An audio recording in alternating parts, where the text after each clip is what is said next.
Shri TP. Ramakrishnan.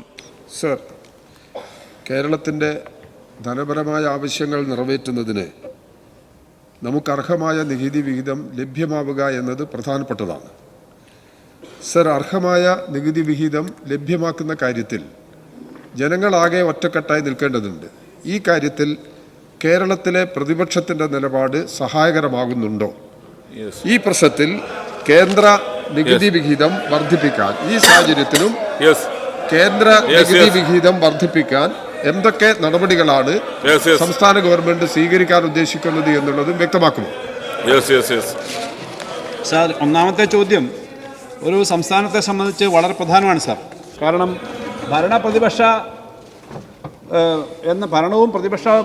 ഭരണമുന്നണിയും പ്രതിപക്ഷവും എന്ന നിലയിലേക്ക് ഇത്തരം കാര്യങ്ങളെ മാറി നിൽക്കാൻ പാടില്ല. അതിനകത്ത് തെരഞ്ഞെടുപ്പിന് മുമ്പ് ഞാനിവിടുത്തെ സമയത്ത് തന്നെ പറഞ്ഞിട്ടുള്ളതാണ്, പ്രതിപക്ഷത്തെ നമ്മളെല്ലാവരും അഭ്യർത്ഥിച്ച് മുഖ്യമന്ത്രിയും അവരെ ഇത്തരം കാര്യങ്ങളിൽ യോജിച്ച് മുന്നോട്ട് പോകണമെന്ന് ക്ഷണിച്ചെങ്കിലും അവരന്ന് സഹകരിക്കുകയുണ്ടായില്ല. അന്ന് പ്രതിപക്ഷ ഉപനേതാവ് തന്നെ പറഞ്ഞു, തെരഞ്ഞെടുപ്പ് വരുന്നതിൻ്റെ തൊട്ട് മുമ്പത്തെ സമയത്തൊക്കെ ഇങ്ങനെ സഹകരിക്കാൻ പറഞ്ഞാൽ എങ്ങനെയാണ് പറ്റുക എന്ന് അദ്ദേഹം ചോദിച്ചതാണ്. അത് തന്നെയാണ് സാർ അതിൻ്റെ രാഷ്ട്രീയം. പക്ഷേ ഇപ്പോൾ തെരഞ്ഞെടുപ്പ് കഴിഞ്ഞു സാർ, അതുകൊണ്ട് ഇനിയും നമുക്ക് യോജിച്ച് ചില കാര്യങ്ങൾ ചെയ്യേണ്ടതുണ്ട്.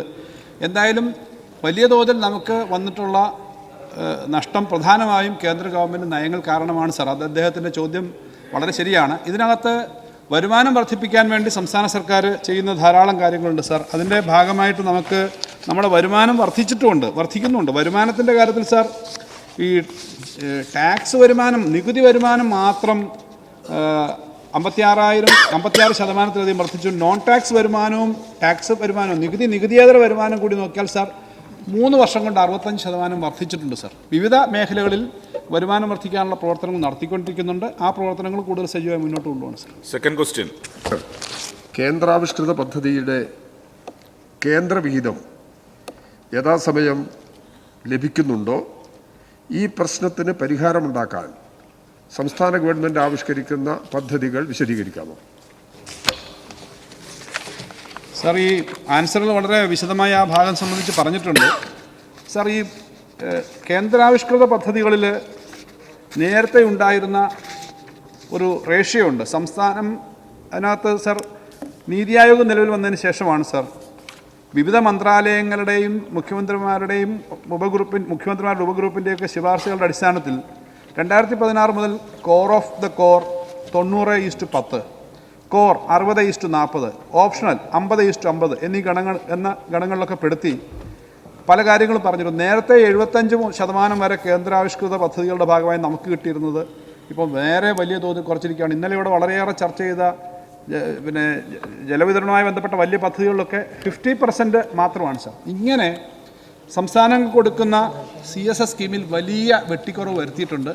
ആ വെട്ടിക്കുറവ് നല്ലതുപോലെ നമ്മളെ ബാധിക്കുന്നുണ്ട്. അതും മാത്രമല്ല സാർ, കഴിഞ്ഞ ഈ സഭയിൽ പല സമ്മേളനങ്ങളിലും പല ദിവസങ്ങളിലും ചർച്ച ചെയ്തതാണ് സാർ, ബ്രാൻഡിംഗ് എന്ന് പറയുന്നൊരു പുതിയ സമ്പ്രദായം കൊണ്ടുവന്നു സാർ. അപ്പോൾ അതിൻ്റെ പേരിൽ NHM മാത്രം നമുക്ക് 1000-ഓളം കോടി രൂപ കിട്ടാനുണ്ട് സാർ, കഴിഞ്ഞ വർഷം ചിലവാക്കിയത്. അവിടെ മാത്രമല്ല, മറ്റു പല മേഖലകളിലും സാർ. അങ്ങനെ കേന്ദ്രാവിഷ്കൃത പദ്ധതികൾ, ലൈഫ് പദ്ധതി പോലുള്ള പദ്ധതികളിൽ നമ്മൾ മഹാഭൂരിപക്ഷം 90-95% ചിലവാക്കുന്നിടത്ത് കേന്ദ്ര ഗവൺമെൻറ് പറയുന്ന നെയിം എഴുതി വെക്കണം, നെയിമിങ് വേണം, അല്ലെങ്കിൽ അവരുടെ ബ്രാൻഡിങ് വേണം സാർ.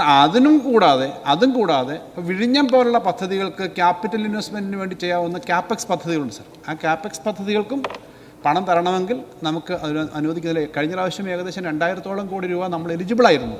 പക്ഷേ അതിലും ബ്രാൻഡിങ്ങിൻ്റെ പേരിൽ നമുക്ക് CAPEX പദ്ധതികൾക്ക് പോലും തരാത്ത ഒരു സ്ഥിതി ഉണ്ടായിട്ടുണ്ട് സാർ.